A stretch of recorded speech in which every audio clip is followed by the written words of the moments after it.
Are you serious? Are you serious? We're here in the production room. We're trying to figure out what in the world to do with so much breaking news coming at us right now as we're preparing for today's show. It's unbelievable what we're going to be sharing with you. We got breaking information about China. It's going to shock you, and it's going to raise the hair on the back of your head if you live in Hong Kong. But here's what's going on with Israel.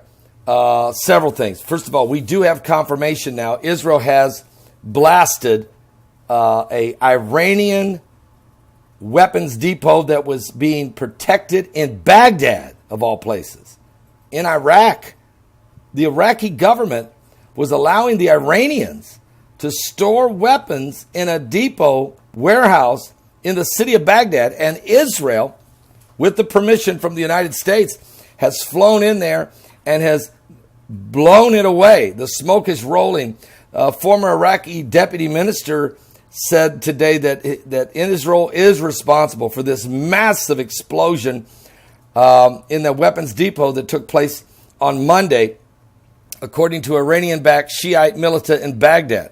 We believe that these weapons we're holding onto was for our neighbors, our neighboring state of what? Iran? And they are targeted by this oppressive colonial state on the basis of treasonous Iraqi act. Former Deputy Prime Minister Baha al-Arari wrote on Twitter. An unnamed security source today also told the Al-Awsat, an Arabic language newspaper published in London, England, that Israel was behind the strike. All indications point to Israel, perhaps with the support of the United States, contemplating that it started in Syria, and the terms of targeting sites with Iran has now broadened out beyond the borders of Syria. In other words, Israel is expanding their secret war against Iran by not just blowing up Iranian locations within Syria, but now blowing up Iranian locations within Iraq. And according to foreign reports, Israel has been increasingly active in carrying out these airstrikes against Iran-backed militias that are in Iraq, shifting its focus after years of reported raids aimed at keeping Iran out of Syria. Now they're going to try to keep them out of Iraq. Israeli officials have identified Iraq as a likely growing base of operations for Iran. Why is that? Because the Iraqis are Shiite Muslims, and so are the Iranians, and so is Hezbollah in southern Lebanon, and so is Bashar al-Assad of Syria. And so this, the Houthi rebels are radical Shiites. Hamas over in the Palestinians over in Gaza, they are. So what you're dealing with is really Israel recognizing that this coalition of radical Shiite Muslims have been working in tandem against Israel for the destruction of Israel, and Israel is refusing to allow it to happen, and they're broadening their aggressive protection by making sure that Iran does not get a foothold and that they better go back to their own home country. Meanwhile, we have more breaking news. We just got it. Russia has now allowed Iran and Hezbollah forces to redeploy, set up shop right along the Israeli border by the Golan Heights there. Exclusive information has just been released. Deep apprehension in Israel over a Russian U-turn. Now, look, Russia's playing all sides. They meet with Netanyahu, then they turn around and they still build coalitions with the Iranians.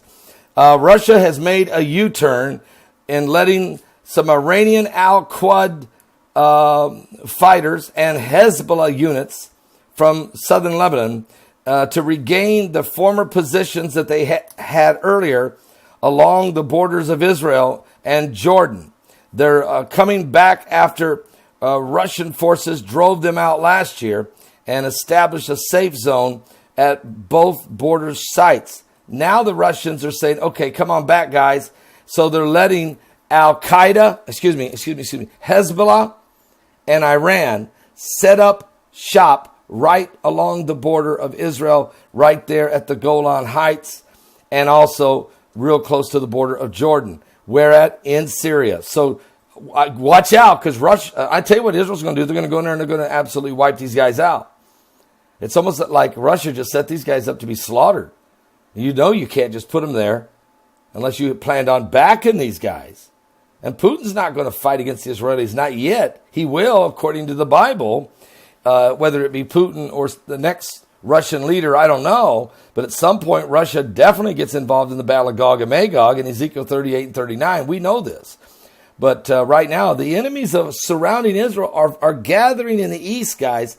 You may not hear about it in your lamestream media, but I can promise you, and you won't even hear it now with some of the Bible prophecy teachers who supposedly study the Middle East and what's going on with Israel. And they're spending all their time now bashing Israel, not telling you what's actually happening that matches biblical prophecy. The armies surrounding Israel was prophesied in your Bible, but of course they will fail. The state of Israel will never fall again. The third temple will be built. The Antichrist will show up eventually, but Jesus Christ will show up ultimately, and it's all part of the end time plan. And so I'm here telling you what's going on so that you can understand the time frame we're in.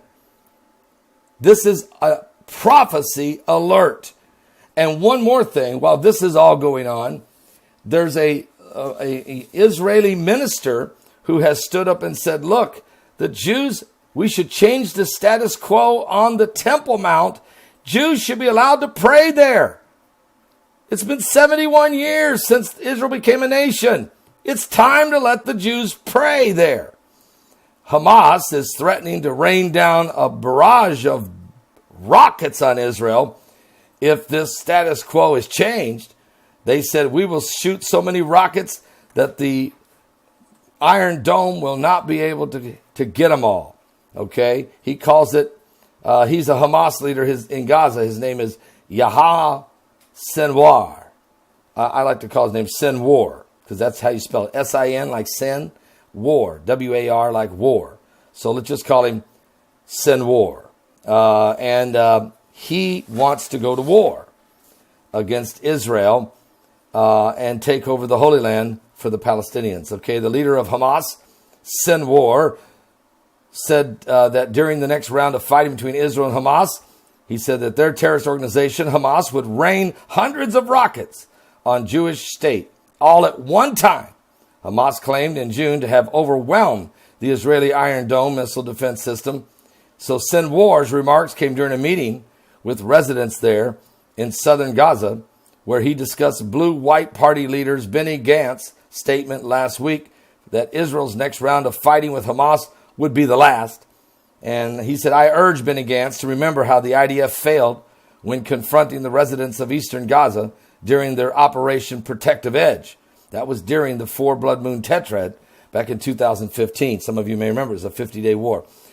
I was in Israel during that 50-day war, so I remember it very well. When he was IDF chief of staff in the next confrontation in Israel, we will rain hundreds of rockets on Israel in a single barrage, said Sinwar.